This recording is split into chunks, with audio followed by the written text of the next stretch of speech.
حساب یہاں نہیں ہو پا رہا ہے، ایک دن آئے گا اس کا حساب بھی ہوگا.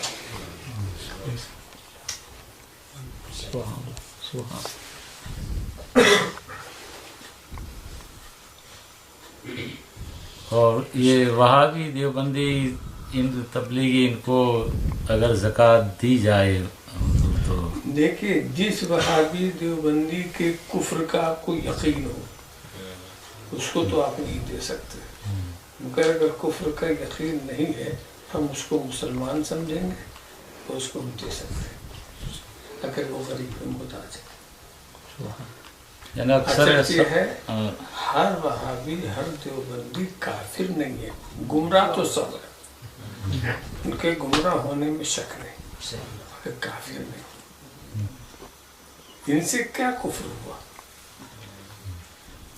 اعلیٰ فاضل بریلوی علیہ الرحمہ بہت ہی صاحب بصیرت، بڑی گہری نظر رکھنے والے، بے نظیر عالم و مفتی اور سب کچھ تھے. انہوں نے صرف 5 کو کافر کہا ہے، صرف 5 کا نام بھی دیکھا جن کے کفر پر ان کو یقین.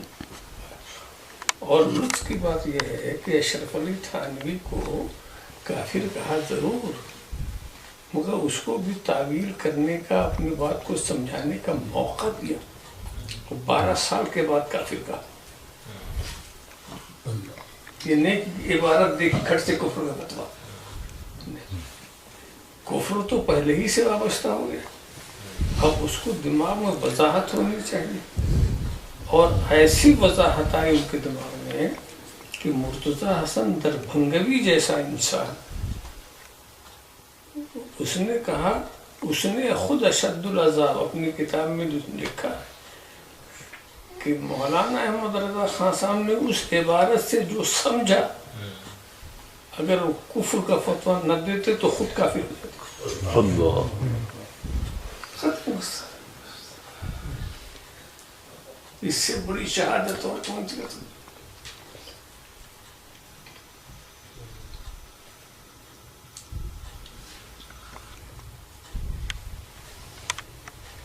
ایک ہے تحقیقی انداز سے کسی کو کافر کہنا، اور ایک ہے پیروی کے طور پر.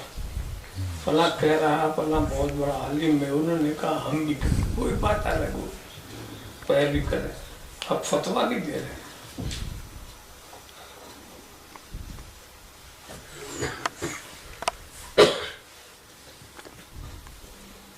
وہ جن 5 کو کہا اس میں اشرف علی تھانوی، رشید احمد گنگوہی، خلیل احمد امبیڈوی، غلام احمد قادیانی اور قاسم نانوتوی.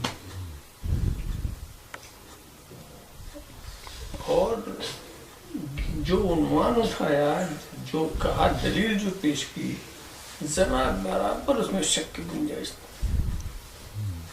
تو ان عبارتوں سے جو اعلیٰ حضرت نے سمجھا اور کفر کا فتویٰ دیا، ان عبارتوں کو لوگ وہی خیال میں لے آئے جو اعلیٰ حضرت نے سمجھا، وہی آپ نے سمجھا.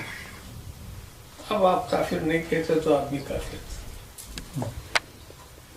مگر اگر آپ نے نہیں سمجھا کسی وجہ سے، جہالت کی وجہ سے، تقلید کی وجہ سے، اعتقاد کی وجہ سے، تو بس آپ گمراہی کے حد تک ہیں، آگے نہیں ہے.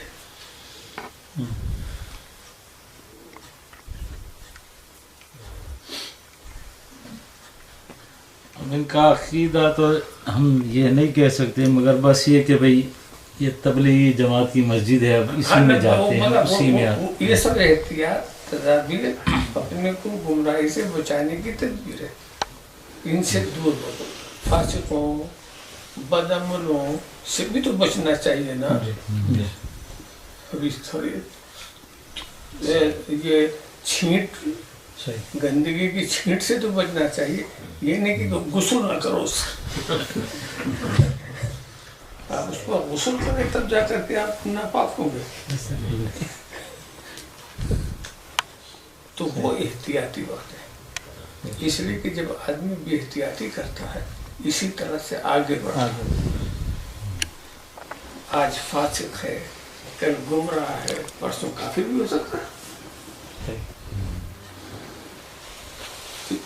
یہ جو سختی برتتے ہیں ہمارے علماء، بلکہ ایسی سختی کہیں اب تو وہ سختی نہیں برتی جاتی کہ اگر کوئی وہابی مسجد میں آئے تو مسجد کو دھلو.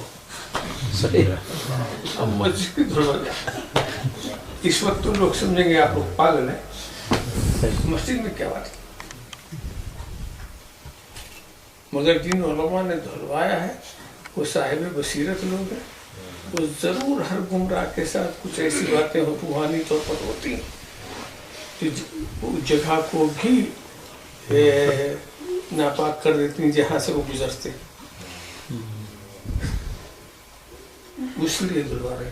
یا دوسری بات شدت دکھانے کے لیے پبلک کی اصلاح کے اتنے خبیث ہیں یہ کہ مسجد دھلائی جا رہی.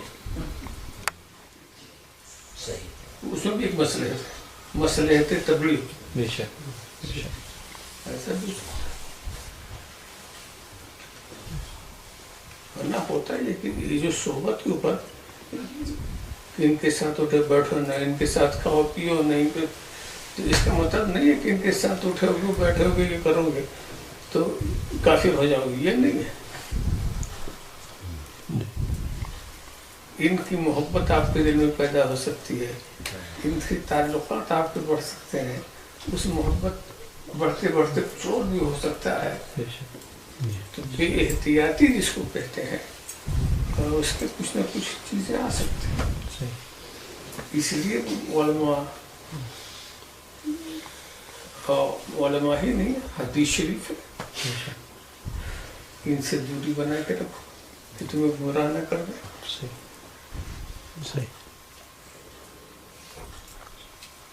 تو دوری اس لیے بنائی جاتی ہے. یہ نہیں کہ جب کافر ہی ہو تبھی دوری بناؤ، ایسا کچھ نہیں. ایسے گمراہوں کے ساتھ وہ سلوک کرو جو کسی کافر کے ساتھ ہونا چاہیے، تبھی تو بچت ہو سکتی ہے. ایسا نہیں.